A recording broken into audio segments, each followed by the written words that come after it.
पाहिल्या असतील किंवा त्या फॅक्टरीजबद्दल ऐकलंही असेल, मात्र लाडक्या बाप्पाचा आवडता नैवेद्य मोदक याच्या फॅक्टरीबद्दल तुम्ही कधी ऐकले का?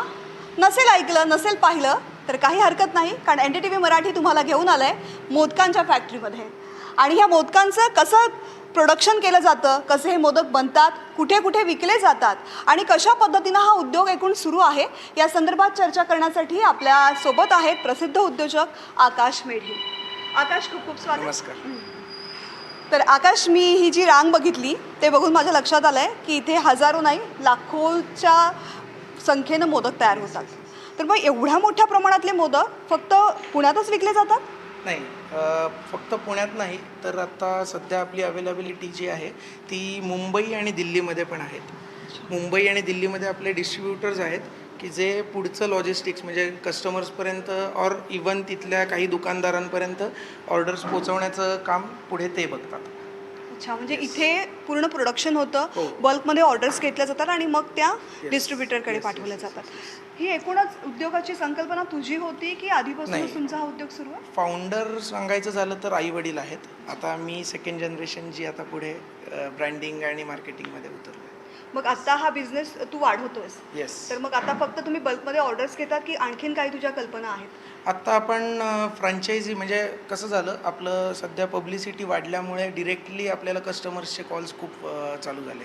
सो त्याच्यासाठी मी आत्ता मोदक घर बाय मेडीज म्हणून नावाने एक नवीन ब्रँड स्टार्ट केला आहे. अच्छा, म्हणजे हे डिस्ट्रीब्युशन तर सुरूच आहे, प्लस तुझं ते डिस्ट्रीब्युशन पण तर सुरू आहेच, पण आत्ता डिरेक्टली कस्टमर म्हणजे कन्झ्युमर्सला आपण डिरेक्टली प्रोव्हाइड करतोय ज्याला मोदक. मोदक खायचा आहे तो तिथे येऊन बसून खाऊ येस, शकतो. आपण गरम गरम मोदक 365 डेज आपण सर्व करतो तिथे, की जिथे पूर्णपणे साजूक तूप घालून आपण मोदक तिथे समोरासमोर. मोदक साजूक तुपाशिवाय तरी Yes, yes, yes. त्याची टेस्टच वाटू शकत नाही. नाही. पण मग दिवसभरामध्ये किती मोदक तयार होतात? आत्ता आपलं पर डेचं प्रोडक्शन जर सांगायचं झालं तर 8 ते 10 हजाराच्या घरात आहे.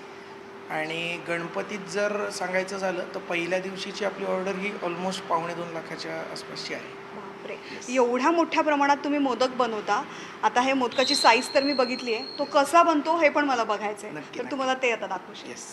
तर आता आपण तिथे आलेलो आहोत जिथे खऱ्या अर्थानं मोदक बनण्याची प्रोसेसिंग सुरू होते, म्हणजे पिठाला उकड घेतली जाते. आकाश, हे इथे सध्या काय सुरू आहे? आता ही पीठ मळण्याची प्रोसेस चालू आहे. म्हणजे उकड घेतल्यानंतर येस, आता उकड हे घेतल्यानंतर पीठ मळलं जातं आणि हे पीठ मळून झाल्यानंतर एकजीव प्रॉपरली एकजीव व्हावं लागतं, नाही तर मग मोदक फुटण्याची शक्यता असते. पीठ मळून झालं की त्याचे गोळे बनवले जातात. जसे इथे येस, आता तुम्ही बघताय की इथे गोळे बनवण्याची प्रोसेस होते.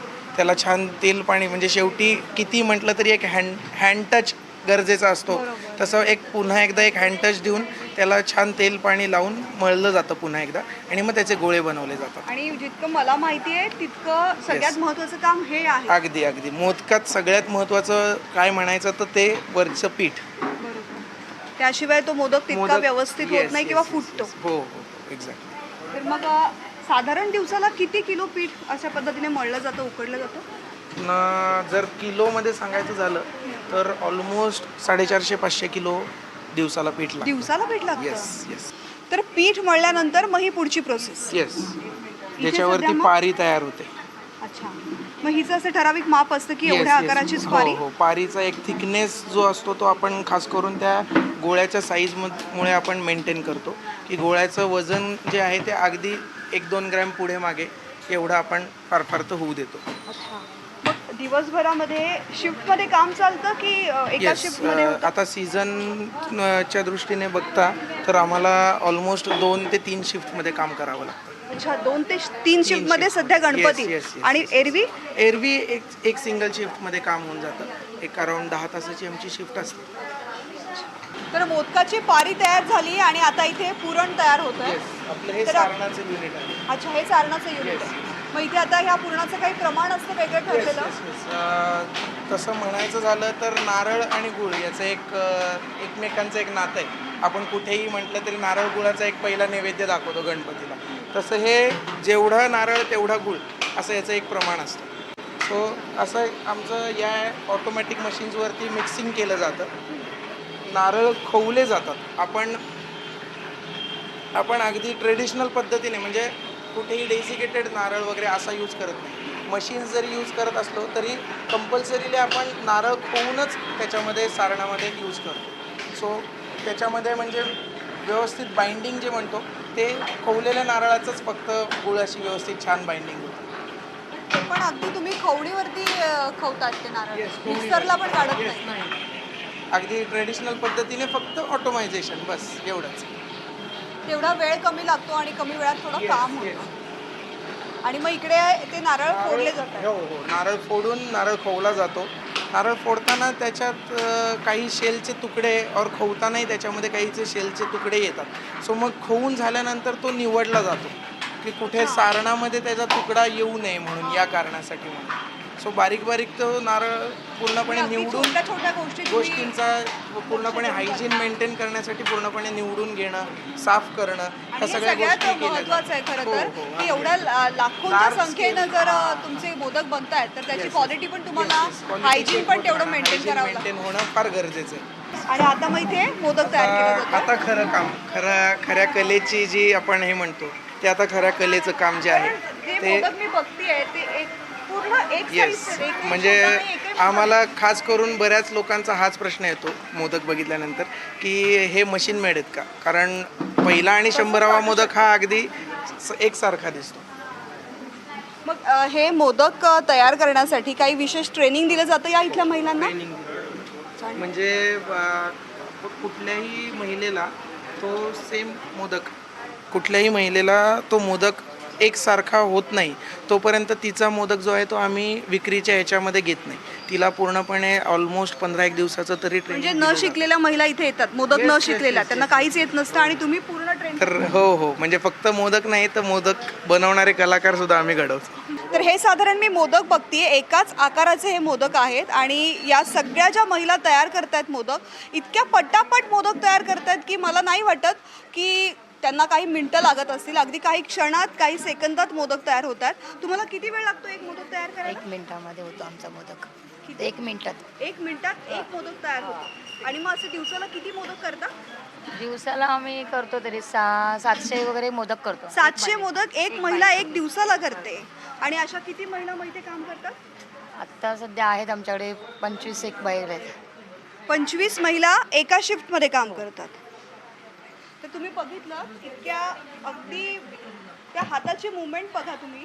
मला नाही वाटत की मला तरी असा मोदक तयार करता येईल. इतका सुंदर मोदक, सुबक मोदक त्या तयार करतात. आकाश, आता मी मोदक कशा पद्धतीनं तयार होतो ते तर जाणून घेतलं.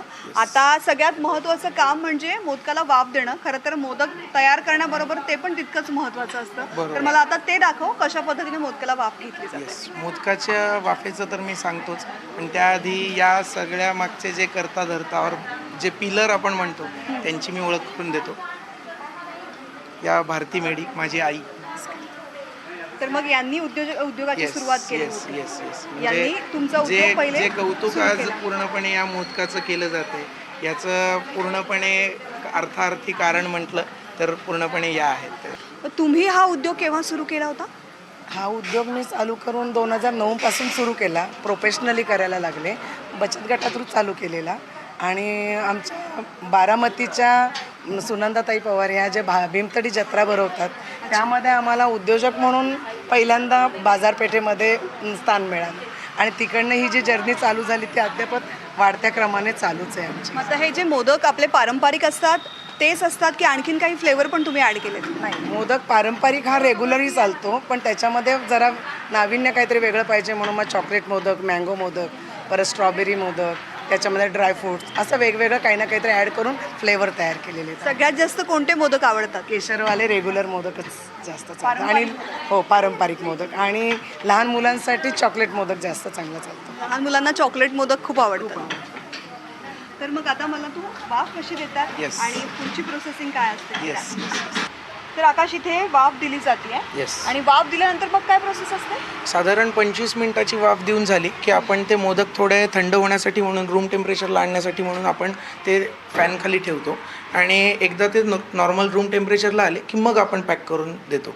कारण जर मोदक गरम जर भरला गेला तर ती फुटण्याची शक्यता असते आणि मग कस्टमरला ती कंप्लेंट होऊ शकते की मोदक प्रॉपरली डिलिव्हर नाही झाला. सो यासाठी म्हणून आपण मग पॅकिंग करून आपण मोदक डिलिव्हर करतो आणि मग इथे सुद्धा आपण गरम मोदक सर्व करतो आणि तेही अगदी तूप घालून. किती गर्दी होते? ऑलमोस्ट तास ते 1.5 तासाचं वेटिंग फक्त एका मोदकासाठी होतं. बापरे, पुणेकर एवढी गर्दी करतात? खूप जास्त. पुणेकरांसाठी मोदक हा फक्त पदार्थ नाही तर एक इमोशन आहे. येस. आणि प्रत्येक मराठी माणसासाठी खरं तर तो इमोशनचा भाग आहे. अगदीच येस. आणि मग त्यानंतर अशा पद्धतीनं हो डिस्ट्रीब्युशन. येस, या अशा बॉक्सेसमध्ये आपण मग ते पॅकिंग करून मग मोदक आपण डिलिव्हर करतो. खरं तर बाप्पाला नैवेद्य दाखवल्याशिवाय मोदक खाऊ नये, मात्र मला काही राहत नाही आहे. त्यामुळे गणपती बाप्पा मोरया. आणि माझ्यासोबत व्हिडिओ जर्नलिस्ट जितू वाघमारे यांना सुद्धा मोदक खायचा आहे. त्यामुळे तुम्ही पाहत राहा NDTV मराठी आणि मोदक खायचे असतील तर कोथरूडला या.